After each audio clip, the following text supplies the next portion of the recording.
Chinese hackers are actively listening to phone calls and reading the text messages of government and political workers in the D.C. Capital region. In an interview with the Washington Post, the top Democrat on the Senate Intelligence Committee called it the worst telecom hack in our nation's history by far. Senator Mark Warner said the hackers are still in the networks, they're listening to calls in real time, and have been able to move from one telecom network to another. The impacted companies include AT&T, Verizon, and T-Mobile. The hackers are members of a group called Salt Typhoon. The attack started more than a year ago. Warner told the Post to get the hackers out of the system, they'll have to replace thousands of pieces of equipment across the country.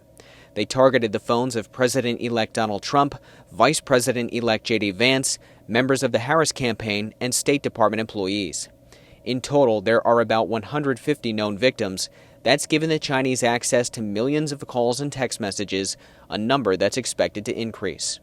The FBI and CISA made a joint announcement about the attack in which they said hackers also obtained information that was subject to U.S. law enforcement requests pursuant to court orders. Straight Arrow News spoke with Congressman Dusty Johnson about the attack. He explained how China uses data as a weapon unlike any other country or entity in history. China, the Chinese Communist Party, they are experts at using data, piled upon data to put together some really exquisite weapons that we don't even fully understand the capabilities of, but we know that no enterprise in the history of humankind has ever been able to use data as a weapon like the CCP has.